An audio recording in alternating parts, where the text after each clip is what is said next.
بسم اللہ الرحمن الرحیم نحمدہ و نصلی علی رسول الکریم وسلم علی سیدنا و مولانا محمد و علی آل سیدنا و مولانا محمد وبارک وسلم علیہ۔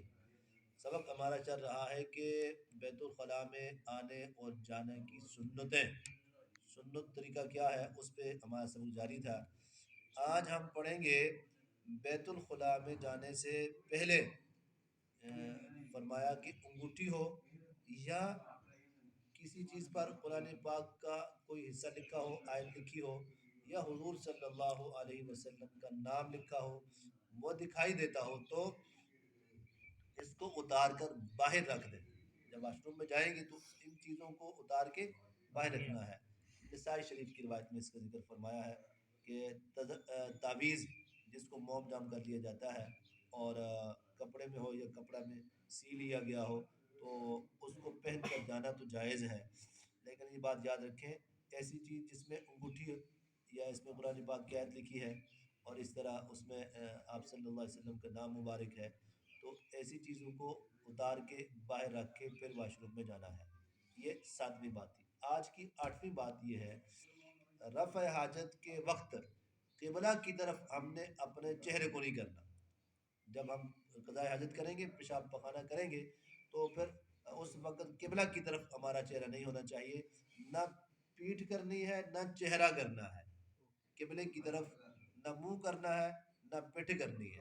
ٹھیک ہے، یہ 8ویں بات آج کی ہے اور یہ سنت ہے۔ اور 9ویں بات جو ہے، رفع حاجت کے وقت یعنی کہ پیشاب کرتے وقت پخانہ کرتے وقت بلا ضرورت شدیدہ کلام نہیں کرنا، یعنی بات نہیں کرنی۔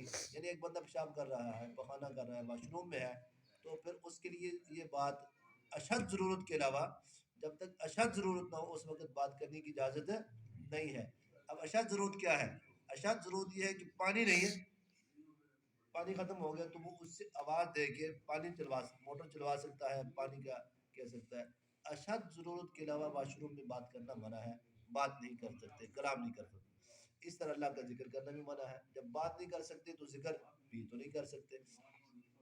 آج کی 10ویں بات یہ ہے، پیشاب اور پخانے کی چھینٹوں سے بہت زیادہ بچیں، بہت زیادہ بچنا ہے، کیونکہ اکثر جو عذاب قبر ہے وہ پیشاب کی چھینٹوں سے نہ بچنے کی وجہ سے ہوتا ہے۔ تو اس لیے پیشاب پخانہ کرتے وقت پیشاب کی چھینٹوں سے بچنا بہت زیادہ ضرورت ہے، بہت زیادہ ضروری ہے، تاکہ اس سے بندہ عذاب قبر میں پھنس نہ جائے۔ تو عذاب قبر جو زیادہ ہوتا ہے تو وہ اس پیشاب کی چھینٹوں سے نہ بچنے کی وجہ سے ہوتا ہے، ایسے بخاری اور ابن ماجہ کی روایت میں اس کا ذکر فرمایا ہے۔ تو اس لیے ہم نے ان چیزوں سے پرہیز کرنا ہے۔ تو آج کا ہمارا سبق یہی تھا، 7، 8 اور 9 باتیں ہم نے پڑھی ہے۔ ایک یہ کہ پیشاب پخانہ کرتے وقت پہلے انگوٹھی یا کوئی اس پہ کسی قسم کی انگوٹھی پہنی ہے، اس پہ آیات لکھی ہیں یا اس پہ کوئی آپ صلی اللہ علیہ وسلم کا نام لکھا ہے، تو ہم نے اس کو کیا کرنا ہے، وہ باہر اتار کے جانا ہے۔ اور وہ دکھائی بھی دے رہا، اوپر لکھا ہوا سامنے نظر آ رہا ہے، تو ہم نے اس کو اتار کے باہر چھوڑ کے جانا ہے۔ اور دوسرا، اگر کسی نے تعویذ وغیرہ پہنا ہوا ہے، موم جام کیا ہوا ہے، کپڑے میں بندھا ہوا ہے اور اس میں کچھ لکھا گیا ہے تو اس سے وہ پہنا جا سکتا ہے۔ اور 8ویں بات یہ ہے کہ رفع حاجت کے وقت ہم نے قبلے کی طرف چہرہ نہیں کرنا، نہ پیٹھ کرنی ہے نہ چہرہ کرنا ہے۔